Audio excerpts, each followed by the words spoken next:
Hey, it's Bill. Let's see how I did in day 4 of the match play and my predictions for today, which I think will be a fantastic round of 16 matches.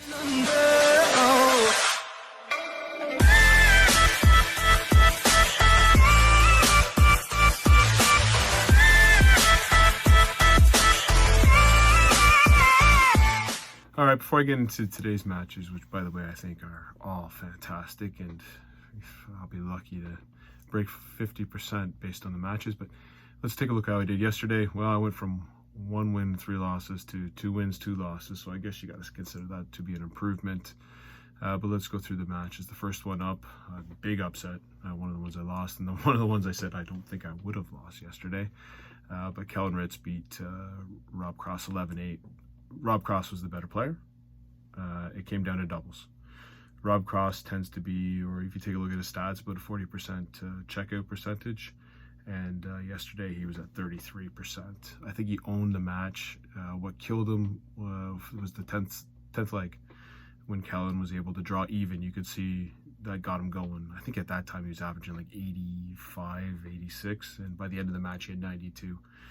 If Cross takes that 10th leg and goes in 6-4, I think we're looking at a whole new ball game. But Cross just let Ritz in. He just let him in with missing doubles.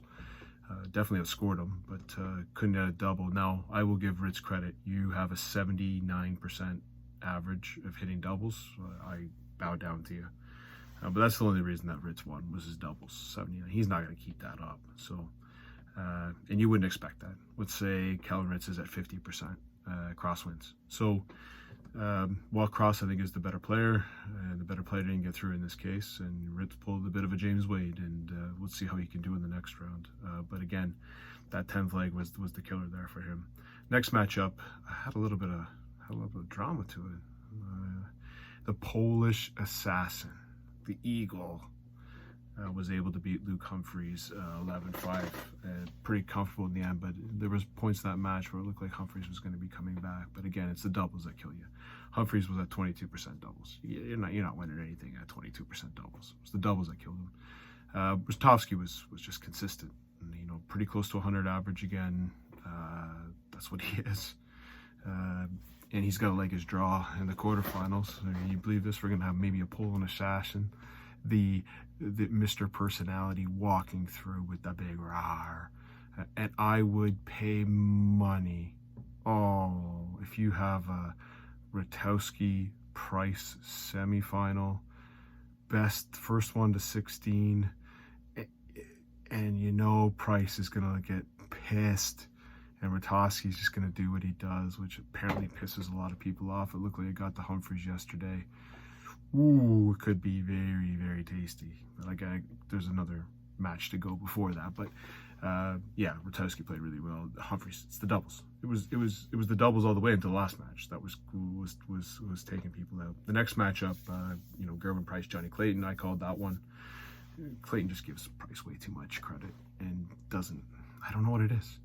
But again, Johnny Clayton is one of the best double hitters in the league, and if you take a look at his statistics going in, and he has 22% again on the doubles, and Price was 68% on the doubles, hitting double 20. When he hits double 20 like that, he's going to be tough to beat.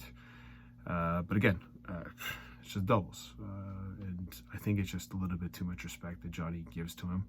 You tell Price that we're friends, but I'm going to go out and kick your ass, and then we'll have a beer afterwards or something like that. But Johnny didn't show up. A bit of a shame. I think Johnny plays anyone else, he's probably getting through. But again, I think he gives Gerwin way too much respect. And this has been pretty consistent that Price pretty much dominates him every time they play. And the last match, I don't even know what to say about this one. Dimitri Vandenberg, he averages nearly 104. And his checkout percentage is at 32%. That is ridiculous. He hit 14 180s to break the record. It's ridiculous. He outscored Dave Chesneau, who basically outscores everyone else. That is going to be tough to beat. So, I said Rutowski, Price. Dimitri Vandenberg keeps pulling up. If he just improves those double percentage by get it to 40%, he's going to be pretty untouchable. So fantastic, looked great. his throw looked great. He's the defending champion. Again, really tasty matchup for a quarterfinal with Kerwin there. I think I'm going to enjoy that one a lot. Let's get to today's matches, and I think all the matches today are fantastic as well. It's really shaping up nicely. First match is Jose De Souza against Michael Smith. They've played before. Michael's, I think, beat him a couple times. I know he got him, I believe, at the UK Open. Jose, it just hits 180s for fun, miscounts for fun, goes for 120, tops. That's what he does. I'm just looking at performance. First round, yeah, Michael Smith had to do a little work, but he didn't play very well. And Jose just got an opponent who didn't show up. So I don't know who's tested, but I think this will be a great match. And I'm leaning towards De Souza in this one.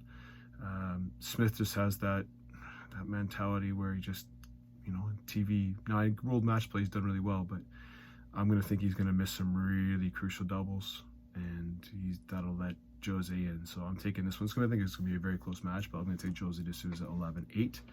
Next matchup, I'm torn on this one. You got Aspinall against Anderson.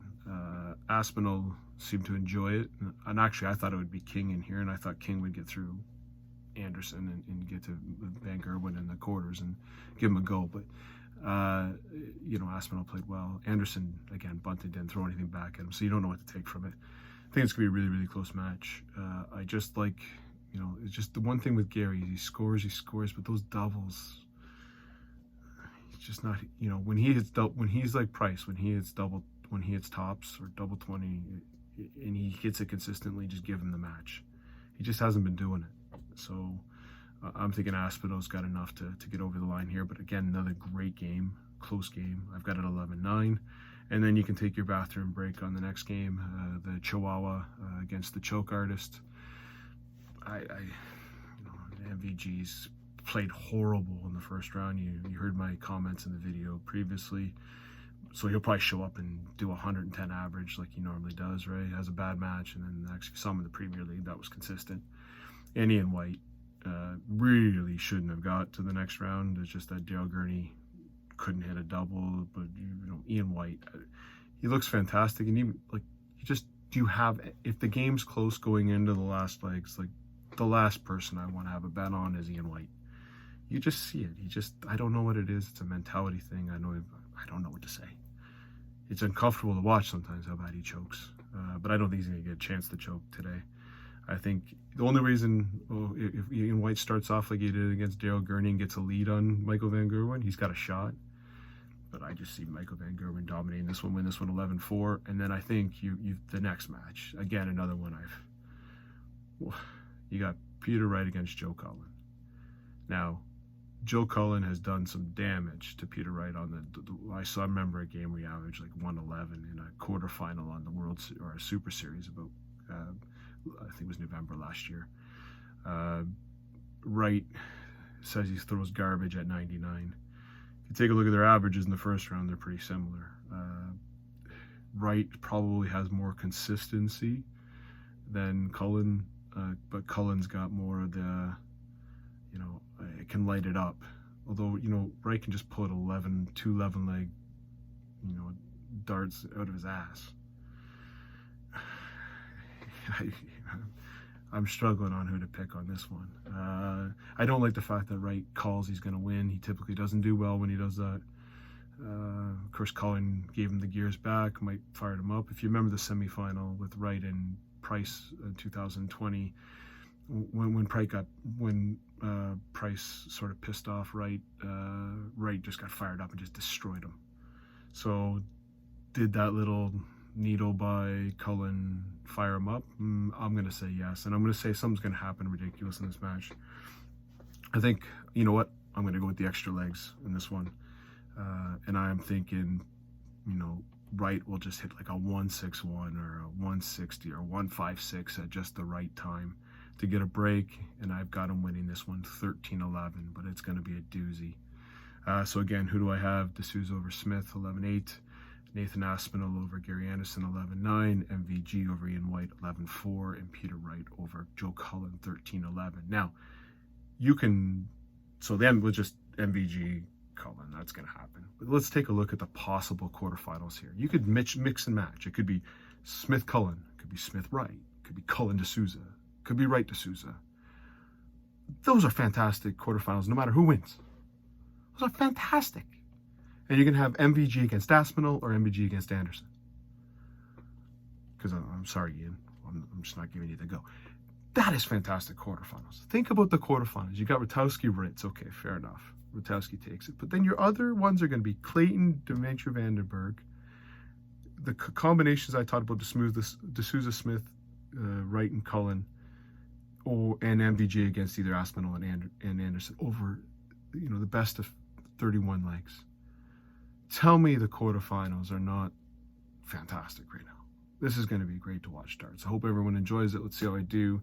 Again, I did call it yesterday. If Ian White beat the Chihuahua, I'd be laughing. I would accept that as a loss for me. But, I could easily go 1-3 today. Just the way the matchups are. It's fantastic matchups. But hopefully everything, I do a little bit better. And we'll talk to you on the next video.